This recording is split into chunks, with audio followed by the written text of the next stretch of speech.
Athletes know it, the research proves it, and yet so many managers don't prioritise rest and recovery. It's often seen as something that's optional, something to be done when there's nothing more pressing going on, or perhaps it's squeezed into the summer vacation. Choosing to rest is often seen as lazy or something for wimps. I mean, how often have you heard the phrase, "I'll sleep when I'm dead"? Not only spoken with pride, but actively celebrated. Join me as we talk about why you need to build rest into your lifestyle. I'm sharing some research-based options for resting at work, none of which involve a lie down in a darkened room, you'll be pleased to know. All managers, parents and teachers role model. Leaders role model with intention. Choose to make it safe for your team to rest and recover and watch their productivity, their health and their well-being soar. Let's get started, shall we? Well, hello, beautiful people, and welcome to the Project Joyful podcast. I'm your host, Tracy Tutty, your medical herbalist and high performance coach. So, hey, Project Joyful isn't just about being happy. It's about consciously creating a life you love. It's about remembering how to reconnect with your soul-centered joy. You know, that joy that comes from doing what you love, from living on purpose, and from being in a life that allows you to experience deep joy moment by moment. So hey, let's get started, shall we? So tell me, if you were at the doctor's office and your doctor said that you need to take a week and rest completely, what thoughts would come to mind? Would you embrace the advice? Lean into the work of rest? Or would you list all the reasons why you couldn't? But you don't understand, Doc. I've got responsibilities. I've got people who rely on me. Or maybe it's just not who I am. Is it possible that one of the reasons why you're in the doctor's office is because you put everybody else's needs, real and perceived, ahead of your own? Are you addicted to being the responsible one? That used to be me. One of the great travesties of the culture that we've created is that unless something qualifies as being really serious, it's not okay to rest. Coming into work when you're sick, or if you're thinking of your workmates, working from home when you're sick, it's seen as some sort of heroic endeavour. But the act of recovering is the work. It's not something that happens after or around your day job. Athletes understand the power of recovery. They build it into their training schedules. They understand the direct correlation between peak performance and personal bests and recovery. Whether that be in the form of active recovery, tapering, changing the training environment, or a full-on mind and body immersion experience. Tell me, what would your energy be like if you applied those best practice principles used by athletes? What if rest and recovery was built into your schedule? Not as something you'll do if you have a spare moment at the time that it pops up in your calendar, but as something that you're committed to because it also matters. But I'm not an athlete, I hear you say.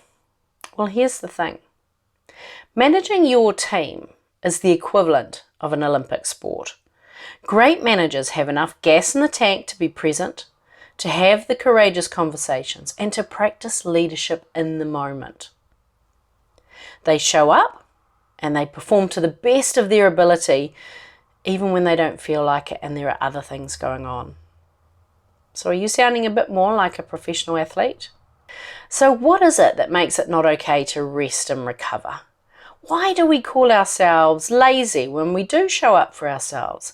Why do we prioritise others' needs over our own? Often, as managers, our team culture reflects our own.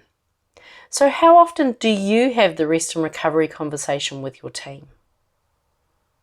Wondering how you'd even begin to do that? Don't worry, I've got you covered. This one is more about role modelling the way than sending an email with pretty PDF attached. Remember when we talked about how athletes build in recovery by training in different environments? Here's how to adapt the different environments to corporate life. So the research shows that we're more focused and have greater cognitive function after we've taken a walk. Research also shows that being in nature helps us to decompress. Now, this doesn't need to be as extreme as a team hike, although that would be fun. It can be as easy as introducing walking meetings. If possible, taking those meetings through the park, along the river or along the beach to bring in that sense of being in nature. But even just the act of walking is a bonus. So if you notice one of your team is up against it, they are looking a bit stressed, they need a bit of space, encourage them to take a walk. Even better, when you're up against it, share that with your team and let them know that you're going for a 20-minute walk. You see, your team and the teams around you, well, they notice how you're being. And role modelling the way is an important agent for change that creates a sense of familiarity and safety to those with the ringside seat. So tell me, what do you do when a member of your team calls in sick and says that they'll work from home? Or maybe they tell you that they'll be back tomorrow when actually they sound pretty terrible. While it might be easier or more convenient to affirm their intention, if you're really serious about the importance of rest and recovery, the conversation will be focused on what can I take off your plate so that you don't feel like you have to be back at work. This one is a lot easier if you've thought through your resilience plan ahead of time so that you have a way forward that's already predetermined. Take this time to remind them that it's not just okay to prioritise their recovery, it's actually expected of them. And be prepared to hold the line so that they don't return before they're fully recovered. Communication over the foundation of trust is crucial in this situation. So refer back to our previous episodes on building trust.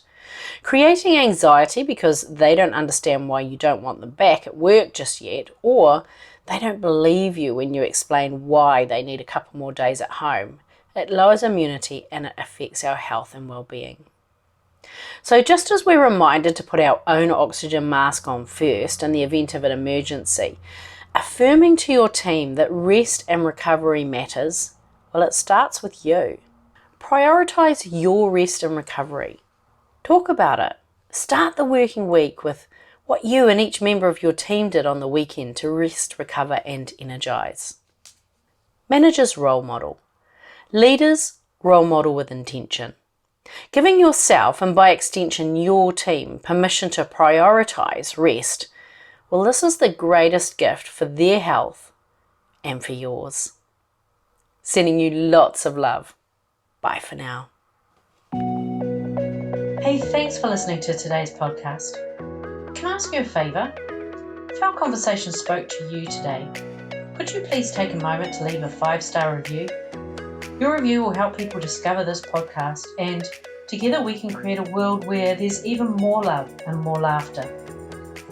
And if you want to hear more from the Project Joyful podcast, just click the subscribe button. Bye for now.